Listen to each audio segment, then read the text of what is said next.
You already learned a lot about Node.js and how to build amazing applications with it and the Express framework that builds up on Node.js. You learned a lot about reaching out to databases, handling requests, sending responses, rendering templates, working with files, a lot of crucial things that you will need for any Node application you're going to build. Now I want to move away from one important thing that we always did thus far, and that's the rendering of templates with EJS. It's a common thing to do that in a lot of Node applications, but there also is a very popular alternative or a very common other kind of Node application that you will work with or that you will build as a web developer, and that are REST APIs. Now, in this module, you will learn what exactly REST APIs are, why you would use or build them instead of the classic Node Express application that we built thus far, where we rendered views. You will learn what the core REST concepts and principles are, and we'll build our first REST API in this module too. So let's dive in and let's understand what REST APIs are and why we would, use them. REST APIs are there to solve one problem, you could say.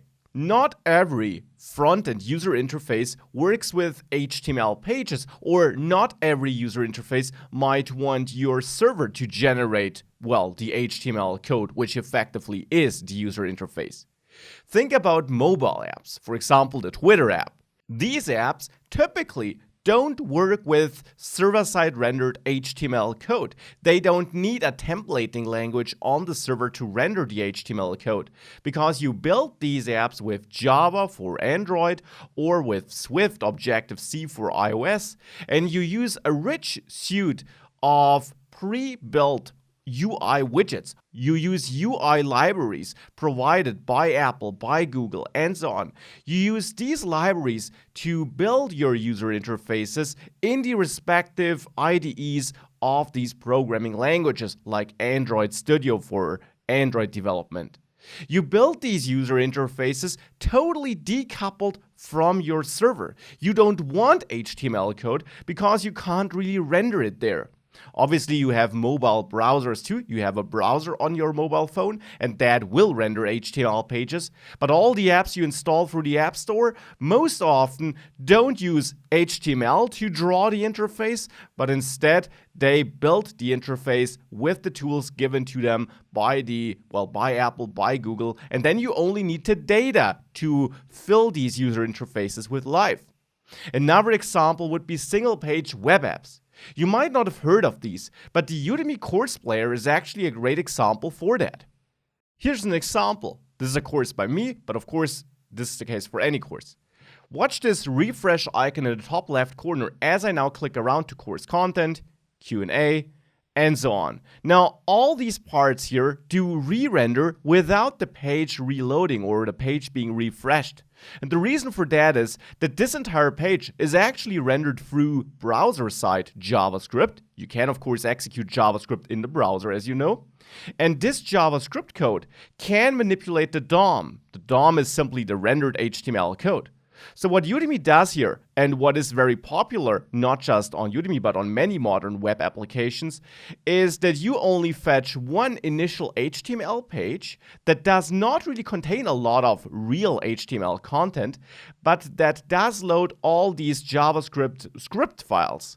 And then these JavaScript scripts reach out to some backend API, to a RESTful API, and only fetch the data they need to work with to then re-render the user interface. So if I click on Q&A, some JavaScript code would reach out to a Udemy server and get me the Q&A items I want to display.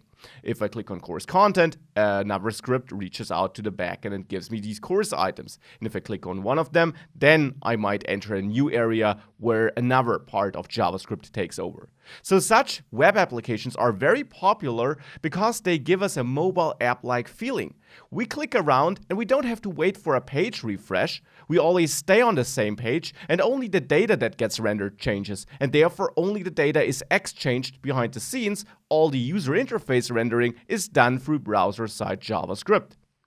So this is another kind of popular user interface of popular front-end you build these days. And I actually got a lot of courses on React, on Angular, on Vue, which are popular browser-side JavaScript frameworks that you can use to build such user interfaces. You also might not work on a particular front end. Maybe you are working on a classic Node application as we did thus far, but you also have certain service APIs that you might want to use, like the Google Maps API. So here it's not the front end that requires us to build a REST API on our own, but this is another example for a case where you only need the data and no user interface. You don't expect the Google Maps API to give you back the HTML code. You might just be interested in some coordinates, something like this. So again, you are interested in the data. And that's the common theme here. We have a front end, or we have code that is decoupled from the backend or from a certain backend logic like Google Maps. And we only need to exchange the data because we don't want to get any user interface. We don't want to get HTML code. We built that on our own. We just have a backend that needs to serve us data. And that is a core idea, or that is the core idea of building REST APIs. Because there we need a different kind of response. And REST API, or REST, stands for Representational State Transfer. And the simple translation I like to use is that we transfer data instead of user interfaces. So instead of HTML, we just transfer data and we leave it to the client or to the front end, be that a mobile app, be that a single page application. We leave it to that front end to then do with this data whatever it wants to do. And thus far in the course, we always rendered the HTML page on the server, and that of course did not only include the data, but also already the user interface. And let me also highlight that this is not bad at all. It's a common pattern for a lot of web applications. But for other applications, you might want to build a decoupled frontend, or you might need to, and then REST APIs are the solution. It's also important to highlight that only the response and the request data changes, but not the general server-side logic. So everything you learned about validating, about reaching out to databases, about handling files on the server, all these things don't change. You do that in exactly the same way when building a REST API. And that is really important to me, because often REST APIs and traditional web apps where you render the views on the server are seen as two totally different things. They are not. They only differ in the response and in the kind of data you expect. But they don't differ in what happens on the server besides the fact that you don't render the view there. And that is really important. And this is also, of course, why what you learned thus far is now not redundant. Actually, we'll reuse 99% of the knowledge. We'll only tune our data usage or our data handling and the response a little bit. So now that we know what a REST API generally is or which problem it solves, let me give you a big picture of how it works. We have a client and a server, and the client is a mobile app or our single page application. On the server, we build our API.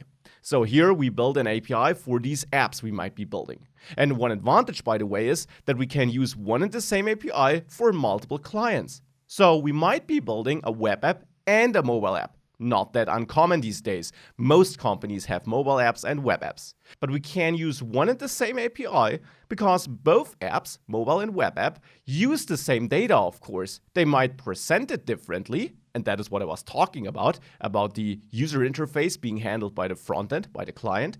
They might present it differently, but they work with the same data. So that is our API we might be building. Or we have any kind of app, including our traditional web app, which just needs a service API. Or we might be building our own service API, maybe to also sell our service. Maybe we're building a stock API, where any application, which we might not even know, is able to query data from. And we just sell access to that API, and that is our business model.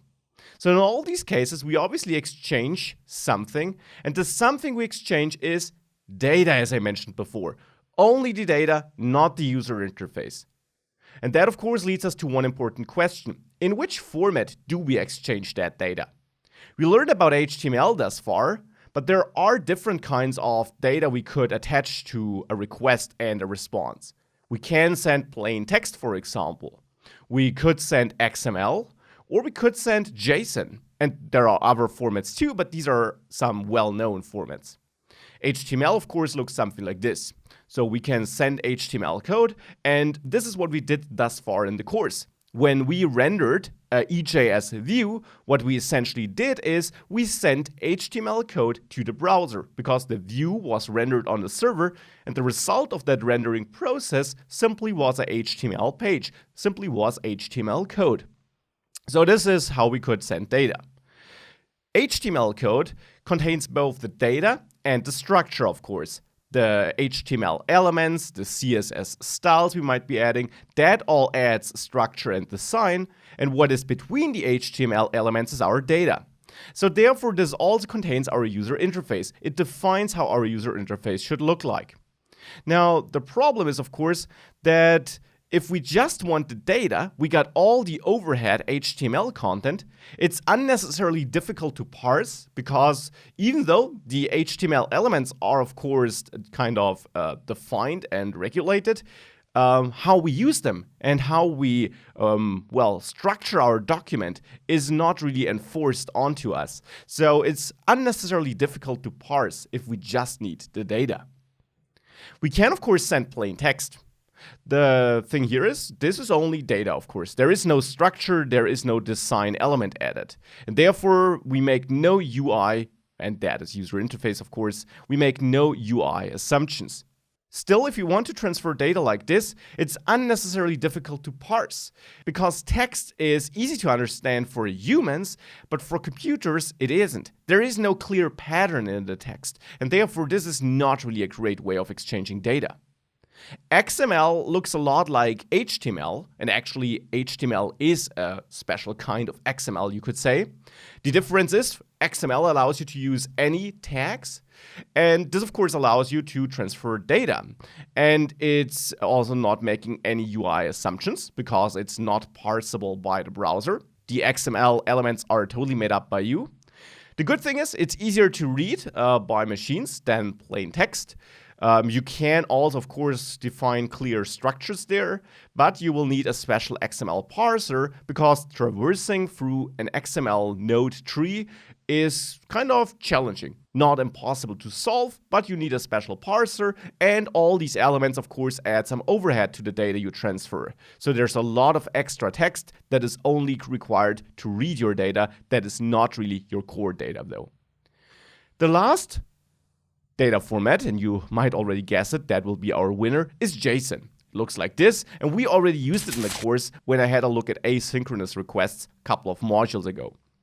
Now, this also is just the data. It makes no UI assumptions, and it's also machine readable. The good thing is, it's a bit more concise than XML, and it can easily be converted to JavaScript. And that is, of course, a huge plus when working with Node.js on the server, but also with, JavaScript in the browser, which happens to be our only programming language we can use there. So therefore, this is our winner data format. JSON is our winner data format if we just want to transfer data. And it's the most common format in any API you are communicating with these days. All the other formats are not as great for transmitting data as JSON is. Therefore, this is what we will use, but it's important for you to understand why we use it. And I hope this became clearer. Now that we learned what the core idea is and how we transfer data, and that data is king in a REST API, let's have a look at the routing. So how do we communicate between client and server? So we got client and server, and on the server, we got our server-side logic, we reach out to the databases, and so on. Now we send a request from the client to the server. And how do we do that? Well, in a traditional web app, as we built it thus far in the course, we did it, of course, by simply adding a link on our HTML page, for example. Or we had a form with a button, and we defined the form action and the method. Well, it's not that far off for REST APIs. We still send a request to a combination of a HTTP method, also called HTTP verb, and a path on the server. So what we defined thus far still will be used, kind of. We still define such paths on the server-side routing, where we wait for incoming requests, and we also define certain HTTP methods we want to handle for these paths, so that not all requests can reach all paths. These requests would be sent from the client through, when working in the browser, through asynchronous JavaScript, so with the Fetch API, for example, or with AJAX. And on mobile apps and so on, we also got special clients. The core thing here is we, in the end, still send normal requests. These are totally normal requests. They just don't expect any HTML response. And we send a combination of HTTP method and path. And this is how we communicate with our server. Now, in the REST world, or in the API world, we like to call these things here API endpoints. So when you hear me talk about an API endpoint, I'm talking about the combination of a HTTP method like post and get and the respective path. These are the endpoints we defined on our REST API. And we define the logic that should execute on the server when a request reaches such an endpoint. Now, talking about HTTP methods, there are more methods than just get and post. I did mention this before in the course, but when working with the browser only and not with JavaScript in the browser, but just with forms and links, then we only have get and post available. These are the two methods the browser natively knows, or the browser HTML elements know, so to say. When using asynchronous requests through JavaScript, or when building mobile apps and so on, and using their respective HTTP clients, you have access to more HTTP methods. And we actually already saw that in the asynchronous requests module of this course. Besides get, which is responsible for getting a resource from the server, and post, which is responsible for posting a resource to the server, which means create it on the server or append it to an existing, let's say, array of resources. Besides these two methods, which we used a lot throughout the course, we have access to put, which we would use if we want to put a resource onto the server, which means we want to create it or overwrite an existing resource. Post will never overwrite or should never overwrite. We also have access to patch, which is used for updating parts of an existing resource. So not overwrite it entirely necessarily, but update parts of it. We have access to delete, which allows us to delete a resource on the server. And also there is a special options HTTP method, which we will use too in this module. Indirectly though, it is sent automatically by the browser, and I will come back to it.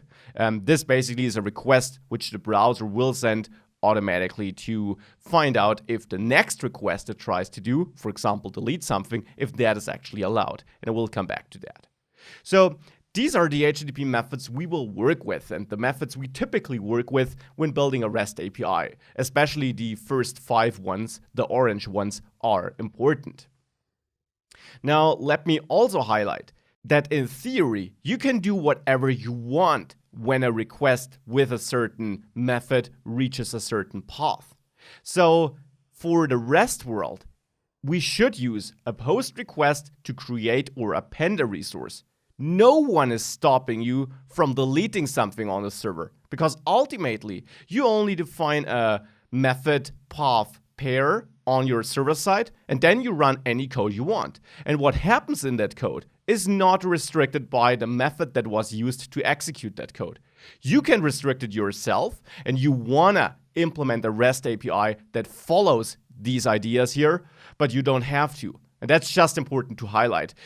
It's a common and it's a good practice, it's a best practice to use these methods in this way, because then anyone who's using your API clearly knows what to expect to happen on the server for a given method, but in theory, no one is stopping you from doing something else. So these are the HTTP methods. We're almost done with the theory part. Now, there are some core principles that are indeed defined in theory and that are important for you to keep in mind. Or at least there are 2 core principles I want you to keep in mind when building REST APIs. The first one is the uniform interface principle. This simply defines that your API will have or should have clearly defined API endpoints. You remember, endpoints were the combination of HTTP methods and paths, with clearly defined request and response data structures. Put in other words, your API should be predictable, and if possible, and if open to the public, it should also be well documented. So people should know which data does your API expect, which data does it give back, which endpoints do I have, and the thing that happens when a request reaches to an endpoint should of course not change over time. It should be predictable, it should be clearly defined. The second important principle I want you to keep in mind is the stateless interactions principle. And this will be super important when we later talk about authentication. When building a REST API, the server and the client are totally separated. They don't share a common history. So no connection history is stored and no sessions will be used therefore, because every incoming request is treated as if no prior requests were sent. The server has a look at every request on its own. It does not store a session for a client. It does not care about the client at all, actually. That is also a cool thing about REST APIs.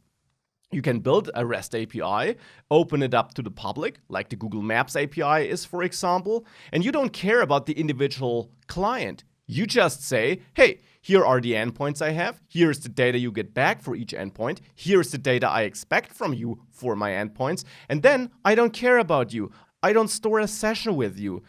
We have a strong decoupling of the client and the server, even if they were to run on the same server, because we're building our own API for our own frontend. We still would decouple both so that they work independently and just exchange data.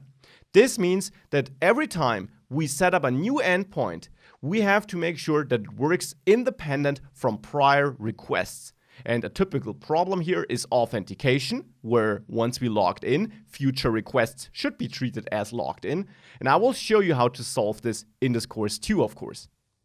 Now, other principles which are less important or which you don't really need to learn by heart is the cacheable principle, which means on your REST API, you could send back some headers that tell the client how long the response is valid so that the client may cache the response.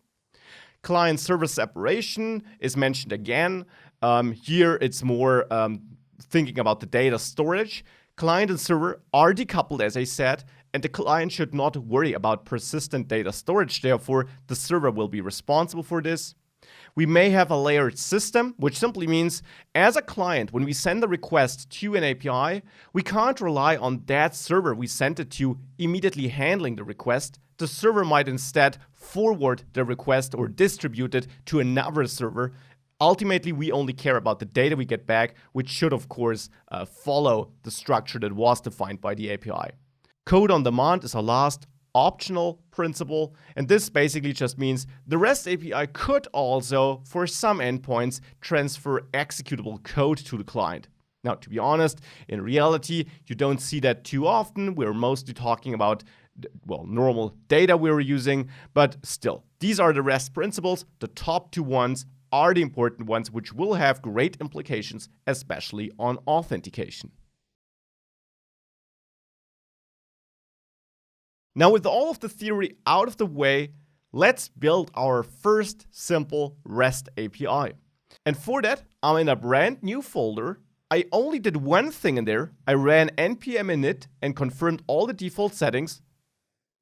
Since I'm using version control, I also added a git ignore file so that I can ignore an upcoming node modules folder. And that is it. Now, to build a REST API, how do we start? Well, as I mentioned, all the things you learned are still important. We built a Node Express server just as we did before. And also, by the way, of course you don't need to use Express. You could build just a Node server API, but you have to do a lot of request parsing and so on your own, as you learned it before in this course. And you can use other frameworks too. There even are specialized REST API frameworks. But we will use Express, which is a great all-rounder. And therefore, I will install as a production dependency with --save Express. We need Express.js to build an API conveniently. So this is the first dependency we'll install into this brand new project here. Now, with that installed, I'll also install another package, and that will be a development dependency with --save dev nodemon, because I still don't want to restart my server manually after every change. So let's quickly install that package now. With nodemon installed, let's go to the package.json file. Let's add a start script in the scripts section, and let's execute nodemon app.js here to start app.js with nodemon. App.js does not exist yet, so let's add it. And in there, we'll set up our Node.js server. So what do we do in here? Well, first of all, I will import Express by requiring Express like this. Then I want to create my Express app by executing Express as a function. And these are, of course, the exact same steps we executed before in this course. And last but not least, we can listen to incoming requests, let's say on port 8080 this time, not 3000. I'll need that later for something else. Let's use 8080 for now.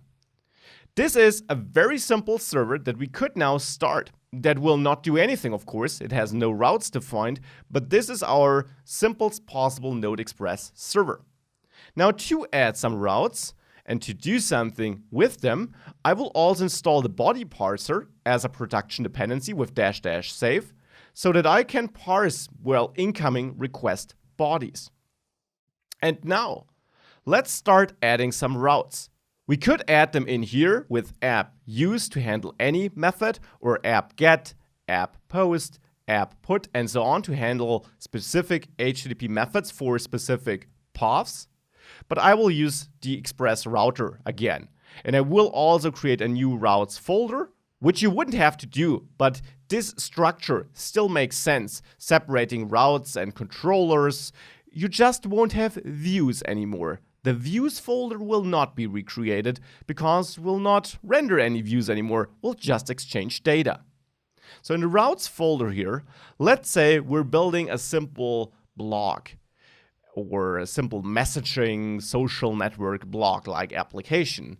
And we have some feed routes. So like the news feed or something like that, where we simply are able to create new messages, show existing messages, and so on. So I'll create a feed.js file in the routes folder, and in there we set up our Express router by, again, importing Express into this file too, because we need something from that package in that file. And then I create the router by calling Express router as a function. And I will export the router at the bottom. In between, we can now define some routes. And I want to start very simple with a get route to, let's say, posts, where I serve my posts later on. Not right now, but later on. So here I have my posts. And of course, I now need my logic that should execute when a request reaches this. Therefore, I'll create a new folder, controllers, and in there, I'll add my feed.js file as well. So feed.js in controllers now. In there, let me export a new function, get posts, which of course, and that also does not change, gets a request, the response object, and the next function it could call to let the next middleware take over. And in there, I want to send a response, and this will be the first part that gets interesting. Before we write that code, in my routes feed.js file, I will import my feed controller by requiring it from the controllers folder and there from the feed file. And I will assign my feed controller getPosts function here as the function that should be executed for this route. Now, to be able to reach that route, we need to register the route in app.js, which is our starting file. So in there, I will import my feed routes by requiring them from routes feed, like this. And then all we have to do here is we have to use these routes, use to forward any HTTP method. We'll filter them out in the routes file then, like with this get function here. So we forward any incoming request to feed route, let's say. Or let's say we only forward requests that start with /feed. Again, this is logic you already learned about. So now any incoming request that starts with /feed we'll make it into feed routes, so into this file, and there we handle one request right now, /posts. So in total, /feed/posts would be handled right now, as long as it is a GET request. This kind of request would get handled by this controller. And now let's talk about the response and how we could send a request to that route. So I defined my basic setup for a new Node Express REST API. We have our route and its controller, and now of course we need to return some data there. So inside of the controller, in getPosts, we want to return some data. Because you learned REST APIs are all about data. We will not call REST render in here because we will not render a view. You will not see me call REST render anymore again because REST APIs simply don't render views because they don't return HTML, and a rendered view is HTML. Instead, we'll do something we already saw in the async request module of this course. We will return a JSON response. JSON is a method provided by Express.js that allows us to conveniently return a response with JSON data, with the right headers being set, and so on. We can pass a normal JavaScript object to JSON, and it will be converted to the JSON format and sent back as a response to the client who sent the request. And there we can send anything we want, like posts, which could be an array of posts, where we have a title, first post, and some content. This is the first post. And of course, I'm just making up things here. This is of course just some dummy data. So we call REST.json, and this will send a JSON response. Now, when sending JSON responses, we also want to send the status code explicitly. 200 would be the default, but we'll also work with different status codes throughout this module, and we want to be clear about the status code our response has, so that in the client, we have an easy way of handling it. Because you always have to remember that the client now has to render the user interface based on your response.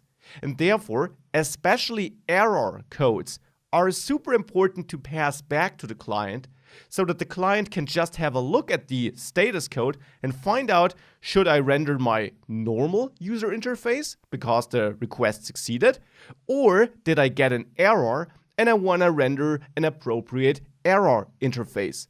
Previously in the course, we sent the whole interface, so the client didn't have to worry about that. Now the client has to, and therefore setting the right status code is important. Now with that, we have some logic in place to return some dummy data. With npm start, we can now start up our server here, and now we have it running, and now we can visit a browser, and for now we can simply enter localhost 8080/feed/posts. So this path we defined. And you should get some JSON data here. If you open your developer tools and you go to the network tab in there and you reload that page, you also see that request here. And if you inspect it, you of course see the response body. But if you have a look at the headers, you see that in the response headers, we see that application JSON was set automatically by our server because we used that JSON method, and we indeed get back the content we defined here. We can see it here too. So this is a quick and easy way of testing this. Now, obviously, our users would never visit it like this. They could, if we don't require authentication at least. But this is, of course, not how we intend our API to be used.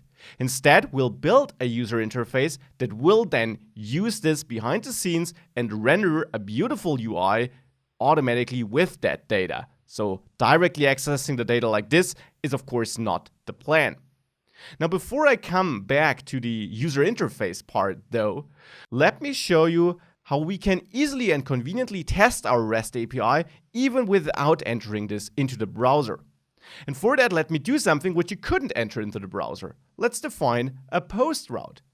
So besides being able to get posts, we typically would also have some routes that allow us to add new posts. Now, if we quickly think about our different HTTP methods, then for posting new posts, post would be a great HTTP method. We could also use put. That would not necessarily be wrong.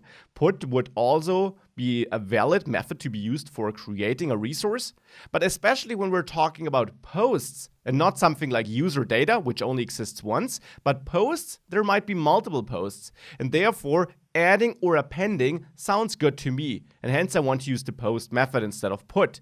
If we were to manage the user data here, then maybe put might be better, because there we indeed create or overwrite the resource. So post it is, and hence I will name this post, which sounds a bit strange. It's just my naming convention. I have the HTTP method first, and then basically the object that gets created. You could name this totally different. You could name this create post if you want to. Let's maybe name it like this because it's clearer. Then I have my normal function that of course does not change. And here we would of course reach out to the database. We'll do so soon. For now, I'll just note that we have to create that in the database, and I will just return the response, assuming that we did create the post. So I'll send back a JSON response, and there we might be having a message like post created successfully, and we send back some post data. And now that is at least data I want to parse from the incoming request. So I expect to get a title, let's say, and I still parse that on the request body. So essentially what we always did throughout this course. And I might be extracting a content too, also from request body, just what we did throughout the course. And here I return the created post with an ID that was generated automatically, let's say, as MongoDB does it for us. Here I'm just doing it with some dummy code, and the title which I received and the content. And this could just be the confirmation that it was stored in the database successfully, which of course it wasn't thus far, but which we'll add. Now, first of all, I also want to set a special status code here with the status method. I want to set it to 201. The default would be 200, and this would not be horribly wrong, but 201 is the better status code to use if you want to tell the client, success, a resource was created. Just 200 is just success. 201 also indicates that we created a resource. And of course we did here, at least in theory. So manually setting this makes a lot of sense. With that, we're sending this success code. Now, what is missing? Well, a way of parsing that data. I did install body parser in an earlier lecture, but we also need to set it up. And now here's one important thing. You need to remember that we are working with incoming JSON data. We expect our clients to communicate with our API with requests that contain JSON data, just as we return JSON data. JSON data is the data format we want to use both for requests and for responses. And therefore, I will use my body parser, of course. That's why I installed it. So let's require it here in our app.js file. But when I initialize it differently than what we used it for in the majority of the course. Because there I initialized it by calling URL encoded and configuring that. Now, this is great for data formats or for requests that hold data in the format of XWWW form URL encoded. You might remember we saw that in earlier lectures too. Now, this is the default data that data has if submitted through a form post request. We don't need that here, however. We don't need form data. We have no form data. Instead, we want to use body parser with the JSON method, which is able to parse JSON data from incoming requests. So this is good for application JSON, as is the official name that you will find in the header. And this is how the data will be appended to the request that reaches our server. So we need this middleware to parse incoming JSON data so that we are able to extract it on the body, because that will be added by our body parser, this body field on the incoming request. With that, we can extract all that data, but how can we now test this? We can't create a form which we submit, because then we would be back to XWWW form URL encoded data. And it would also not be a realistic test because you just don't use forms like this when working with REST APIs. Instead, you can use a very handy special tool, and that is Postman. Now, we will build or work with a real front end very soon, no worries. So we'll not be stuck to some helping tool for the rest of this course. But it's still a very useful API development tool which you should be aware of. It's free to use and you can simply Google for it to get it from getpostman.com. There you can just download Postman and walk through the installer. Again, you don't need to pay, you don't need to sign up. It might ask you for that, but you don't need to. Once you did load it, you'll end up on a starting page like this. You can just close that window. And you'll then end up in a user interface like this one. Now, you can read the official Postman docs to learn about all the things you can do, but in the end, what you can do is you can enter a URL here, then choose your different HTTP methods, and you see more than I showed you, but you won't need most of them. They're not required for typical CRUD operations. So you can choose your method here and then send a request. You can also add your own headers, and you will see the response in the area below this. So here, I can send a request to localhost 8080, which is where my node server runs on, and then feed/post. This should be the route I want to reach this controller on. Now, for that, I first of all need to create the route. So in my feed routes file, I'll add a post route /post, where I use the feed controller create post action. So this will be reached through a post request to feed/post. Let's configure such a request here, feed/post. This is exactly where I'm sending it to. And now I just need to switch to the post method. Now, with that switched, I also need to be able to send some data, and you see that the body tab now got enabled. With get, it was disabled because get requests can't hold a body, post requests can. Here you can now choose your format, and we don't need any of these. Instead, I'll choose raw, and then there in the dropdown, JSON, application JSON. So now here we can write some JSON data. And JSON has a format where you have two surrounding curly braces, and then you have key value pairs where, if you're writing it manually, the keys have to be wrapped in double quotation marks. So here we can see what we expect to get. We expect to get a title, and we expect to get a content. So we want to pass these two fields to our server. So here we can pass the title, and this can be my first post, or actually my second post, because we use the first one as a dummy post in our get route. And then here we have the content. This is the content of my first post, or of my second post, of course. So this is now my request. We can now click send, and we get back a response, which looks good because it's the response I defined in my controller action with this message and the post that was created.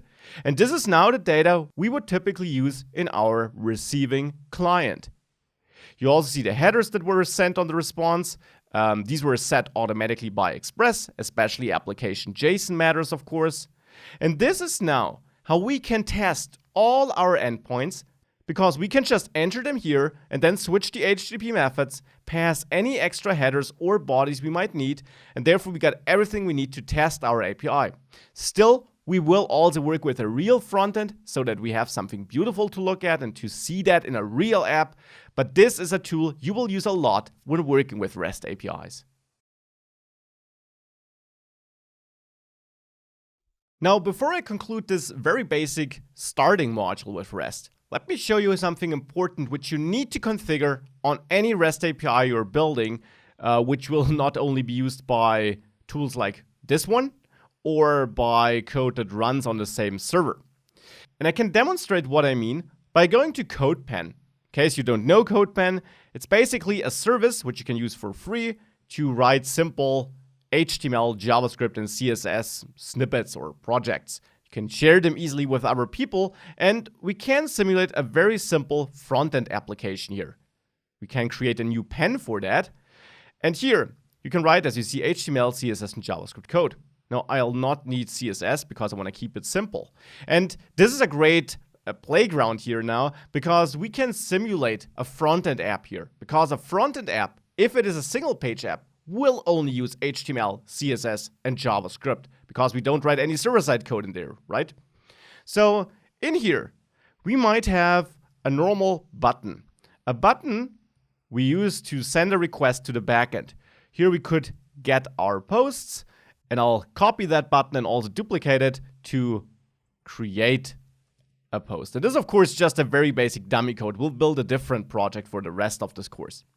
But now I have these two buttons here in my pen, as you can see. Now let's add some JavaScript code to do something with them. And for that, I'll need to get access to these buttons. So I'll give the first one an ID of get and the second one an ID of post, just to keep this really simple. So my get button can be accessed with document, get element by ID, and then it's get. And the second button, of course, is the same with post. So I'll name it post button, and I'm looking for the element with the ID post. So I just want to get access to them so that I can register a listener.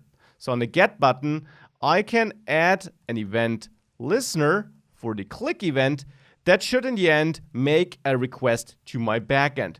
So I'll define an anonymous arrow function here, and in there I'll use the fetch API, which is built into modern browsers with the fetch keyword, where I can define a URL to which I want to send a HTTP request. And in my case, that is HTTP localhost 8080/feed/posts. Remember, that is simply this route I defined here. So I want to send a request to that route or to that endpoint, as you learned. By default, this is a GET request when using the fetch method. And then we might have either a success case, which we can handle in a then block, or we have an error. If we have an error, I'll just log my error here. In the then block, we actually get back a response object where we still need to wait for the body to complete because it will be streamed in. So with REST.js, we can wait for this and then automatically convert it to JSON content or to a JavaScript object. And then we chain another then block where we will have that JavaScript object because, as I mentioned on the slides, JSON can be converted really well to JavaScript, and the JSON method does just that, the conversion, and it waits for the body to be streamed in. And then I can console log my response data here. Now let's open up the developer tools, clear these existing errors here, which were only created whilst I was still typing. And you don't need to save anything, it saves automatically, and click Get Posts. And you should get a no access control allow origin header is present error. This is an error you see a lot when building modern web applications, modern single page applications. And it often leads to a lot of confusion. This error is also called a course error, and you see the word course down there. Now, what is course and what's causing it, and most importantly, how can we solve it? Course stands for cross-origin resource sharing, and by default, this is not allowed by browsers. So if we have our client and a server, and they run on the same domain, and the domain could be localhost 3000, important, the port is part of the domain. If they run on the same server, we can send requests and responses as we want to without issues. And that is why we had no issue before in the course. We rendered our HTML files on the server, and therefore they were served by the same server as you sent your requests to. So we never had any issues. So this works. However, if client and server run on different domains, like the client on localhost 4000, which is a different domain than 3000, then we'll have issues. And of course, in production, you would run on myapp.com and let's say myapi.com. If you send requests and responses here, you get problems. You get a course error because it's a security mechanism provided by the browser that you can't share resources across domains, across servers, across origins, as it's called here. However, we can override this. Because this mechanism makes sense for some applications, for REST APIs, it typically does not. We want to allow our server to share its data. We want to offer data from our server to different clients. And these clients will often not be served by the same server as our API runs on. Take Google Maps. you're not running your app on Google servers. Still, you can access it. And the same is true for your own API. And even if you build both the frontend and the backend, you will often serve the two ends from different servers, because you can choose a server for the frontend that's optimized for frontend code that really serves that really well, and you serve your server-side code, your Node code, from a different server. So you will have different domains, different addresses there too. And therefore, we need to solve such a coarse error, or we need to tell the browser here, which runs on CodePen in this case here, we need to tell that browser that it may accept the response sent by our server. And to tell the browser, we have to change something on the server. And this is a common gotcha. A lot of people see that error and want to solve it in their browser-side JavaScript code. You just can't. You can only solve that on the server. So if we go back to our server-side code, we just need to set some special headers. We want to set these headers on any response that leaves our server. So the app.js file and a general middleware is a great place. So here, before I forward the request to my routes, where I will ultimately send the response, I want to add headers to any response. So I'll set up a general middleware in app.js, which gets my request response next function. And there, with set header, we can conveniently add a header to the response. We don't send the response yet. Set header does not send it. JSON does, rendered it, but set header does not. Set header will only modify it and add a new header. And now there are a couple of headers we need to set. The first one is the access, control, allow, origin, all separated with dashes. So access dash, control dash, allow dash, origin. That is the first header we need to set, and we want to set it to all the URLs, all the domains that should be able to access our server. So we could add codepan.io here, but often you will just set this to star, to a wildcard that allows access to from any client. You could lock it down to specific domains though, if you wanted to. If you have multiple domains, you can separate them with commas, but I will go with the wildcard. I will also set another header, and that is the access dash control dash allow dash methods header. Here we allowed specific origins to access our content, our data. Now we allow these origins to use specific HTTP methods. Because by just unlocking the origins, it would still not work. We also need to tell the clients, the origins, which methods are allowed. And there you can allow get, post, put, patch, delete. You don't have to allow them all. You can only allow what you want to be usable from outside.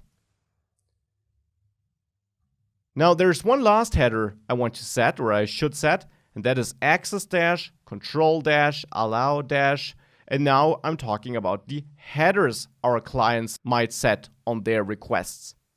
There, you could also use a wildcard, or you can specify specific headers. Now, there are some default headers which are always allowed, but you especially want to add the content dash type header and the authorization header, so that your clients can send requests that hold extra authorization data in the header, which we'll need later, and that also define the content type of the request. And that will become important soon too. With that added, we need to do one last thing. We need to call next so that the request can now continue and can be handled by our routes. But now every response that we send will have these headers. And therefore, if we save our server-side code and we restart the server therefore, and we go back to CodePen, if I clear these errors and I click get posts again, now it just works, as you can see, because now we set the appropriate course headers on the server. Now we learned about course in the last lecture. Now let me show you how it affects our post request. So I'll use my post button to also add an event listener there. Click. Like this. And in there, I'll also use the fetch method to send a fetch request to the same URL as before, but it ends with /post because I'm targeting this URL here, which is just post, not posts. So if you named this differently, you should of course use your path. Here, since it will be a post request, I need to pass a JavaScript object as a second argument, which allows me to set some options. Specifically, I want to set the method to post here, to send a post request. And then I will copy that code from up there for handling the response so that I can extract the data or log a potential error. If I now clear that and I hit create post, I get post created successfully, but if we inspect the post object, we see that the title and content are missing. Now that makes a lot of sense because we didn't send that data. Instead, on the post request in the client, we also want to set a body object, and that object will hold the title, CodePen post, and content created via CodePen, whatever you want. If I clear that and now I click that button again, I still don't see that here. Now on the server side, nothing goes wrong here. But actually, on the server side, if I would go to my controller and I would log title and content here, or use the Node debugger to see their values, if we log that and I click create post, then we see that undefined gets logged here. So we are not able to extract that data. And the reason for that can be found if we go to the network tab and have a look at this post request that was sent. There, in the request headers, we see that the content type was text plain. And that is the problem. It should be application JSON. But we also see that the request payload was not JSON data, which in the end is just text, but in a special format, but that it was a JavaScript object, which just can't be sent, or which can't be handled. So there are two things we need to do. First of all, on the body, I will call JSON stringify, which is a method provided by default by JavaScript. It will take a JavaScript object and convert it to JSON. We can see that immediately if I click create post again and we inspect that request, the payload now is indeed text in the JSON format. But we need to tell the server that our content type is of type application JSON, and therefore, besides setting the body, on the client, I'll also add headers, or one header, the content type header, content-type, which is application/JSON. And now with that, if I click create post again, now in the created post we see title and content, because now that data is sent and extracted correctly because we send it in the right format and we inform the server about the content type. Now this also allows me to demonstrate what happens if I would comment out this header here, the access control allow headers header on the server side. If I save after commenting this out and I try to create a post again, I fail because I'm not allowed to set content type. I do allow this by adding this header on the server side. So this is how you communicate between client and server. Of course, the client code differs depending on the client you're using. This is JavaScript code using the fetch API. There are different ways of sending asynchronous requests. For example, you can send AJAX requests through libraries like Axios. And if you're building a mobile app, you might have a totally different object or helper methods for sending such requests in Android, in Swift, and so on. So this client code differs. This is the JavaScript code using the fetch API. The server-side code does not really differ. You want to make sure your clients can communicate and that everything works just fine there.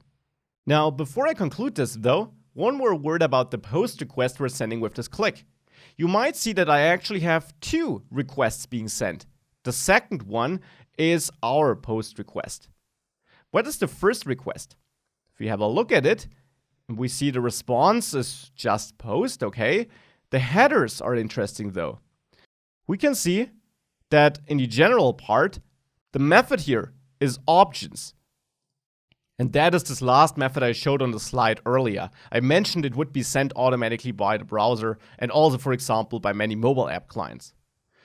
What is the idea behind options? The browser simply goes ahead and checks whether the request you plan to send, which is a post request, that is why here in the request headers, which are generated automatically by the browser, it checks for the post request.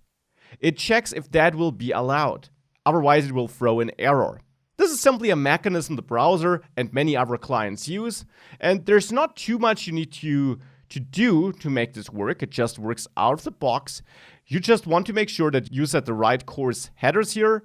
You can add options to the allowed methods, but as you see, it was able to make this request before. This is not really something you need to do, but you can do it. But the important thing is that you are not confused by that extra request. It's simply a mechanism the browser uses to see if the next request, which it wants to do, the post request, will succeed, if it is allowed. And this is all I want to tell you about CORS and client-server communication for now. That's it for the basics of REST APIs. We'll dive much deeper into REST APIs and build a real project with a REST API in the next module. The core concept and ideas are that REST APIs are all about data. No user interface logic is exchanged. REST APIs are normal node service though, and that is really important to keep in mind. We're not building a totally different kind of app all of a sudden. Just the data format and the way we send responses changes. Because now we simply expose a couple of endpoints, which is a combination of HTTP methods and paths, but we did this before too. We just have more HTTP methods available now. And we exchange data in the JSON format for both requests and responses. We don't return HTML pages as the response anymore. REST APIs are decoupled from the clients, therefore. They are totally decoupled. They don't share any connection history or store any connection history. Now, when we have a look at the requests and responses, it is important to understand that you should attach data for requests and responses in the JSON format, and that you should let the other end know by setting the content type header. Express.js does this automatically when using the JSON method. In the browser, it depends on which method you use. When using the fetch API, as we did, we had to set it manually. When you would use Axios, another common library in browser-side JavaScript for sending async requests, it would be done automatically. Course errors are also something we had a look at. They occur when the API and your client are sitting on different servers, different domains, and they want to exchange data. You fix them, in quotation marks, because they are a security mechanism, but you can bypass that on purpose by setting the right course headers, which basically tell the client, hey, it's fine, I'm a public API, you may use my data. These are the basics. Now let's dive much deeper into that, use different HTTP methods, add authentication and so on by working on a real project.